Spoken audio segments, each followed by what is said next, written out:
This is Action News at 5. A routine traffic stop sends Binghamton police on a 2-day investigation into illegal and deadly drugs. And how did the brutal winter affect the job market? We'll take a look.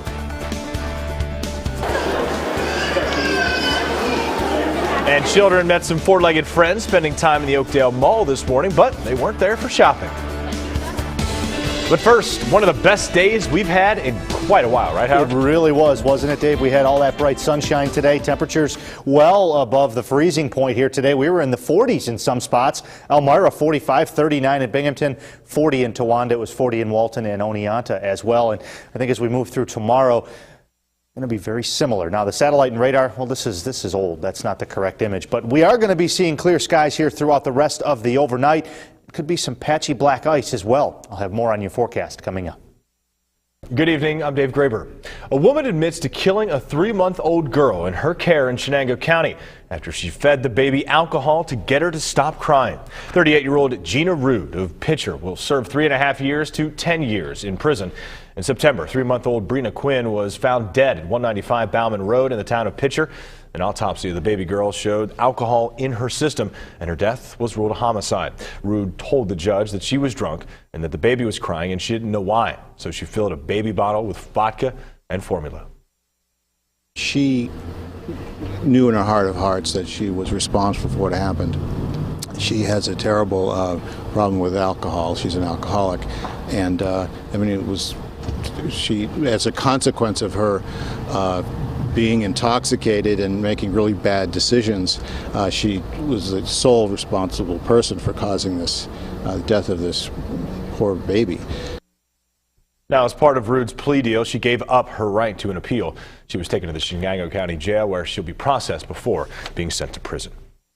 A 2-day drug investigation started as a routine traffic stop on the west side of Binghamton. Our Brandy Bailey has more on what turned out to be a sizable bust. Dave, the Binghamton Police Department worked with its community response team to conduct a 2-day investigation. Jorge Ornez, Demetrius Drummond, Sharon Ogando, and Damian Ellison were all arrested as a result of this investigation, totaling 730 packets of heroin. That's an estimated street value of more than $13,000. Nearly $3,000 was seized along with a Cadillac. It began with a traffic stop at a police post created to combat issues in the area of Edwards Street. Police found a small amount of heroin during that stop. According to Binghamton Police, the four were working as a group, but Drummond and Ogando are the top targets in the investigation.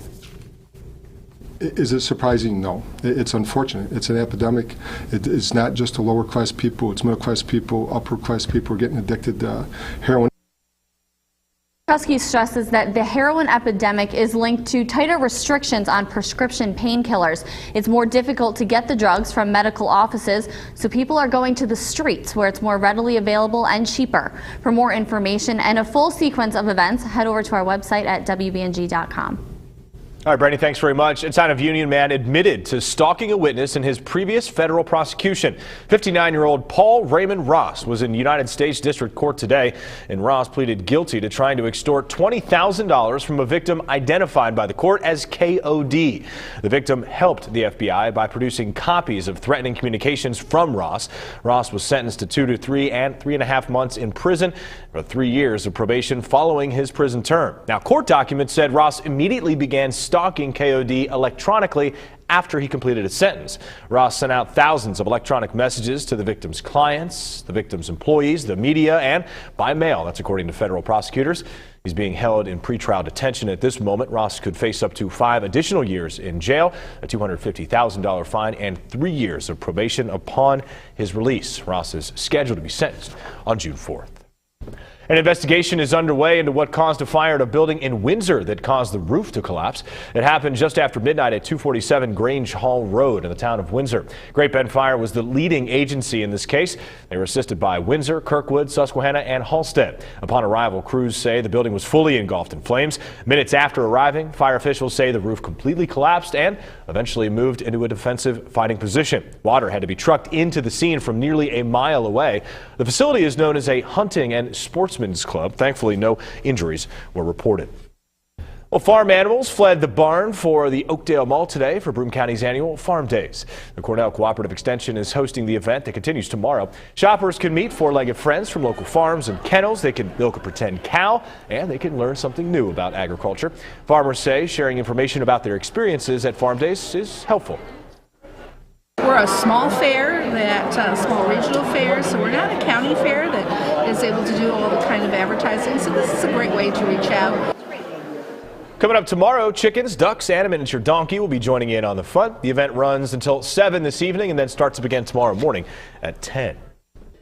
And here's a look at what's going on around the nation at this hour. The latest job numbers are better than what some economists expected. The latest jobs report found the unemployment rate rose slightly to 6.7% because more Americans are looking for jobs.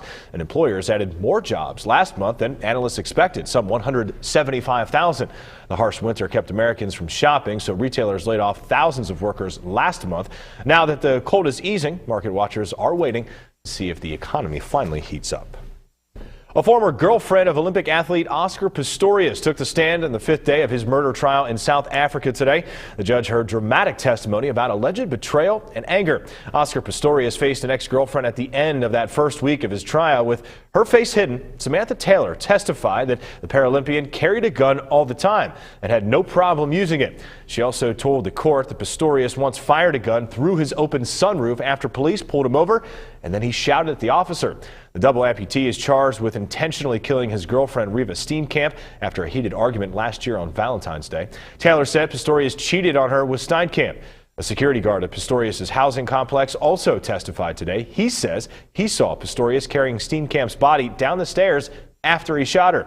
Pistorius could face a life sentence if he's convicted of premeditated murder. Well, we're still working on more stories for Action News. Still to come in this half hour, thousands take to the streets to voice their opinion on Russia's presence in Ukraine as tensions continue to escalate in Crimea.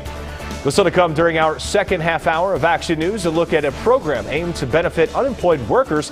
We'll tell you more coming up on Action News at about 5:31. Plus, got a quiet evening in store for us. We have clear skies, temperatures slowly falling through the 30s here, and there will be some patchy black ice, as I mentioned, tonight in spots on untreated surfaces. We'll have more on your forecast coming up.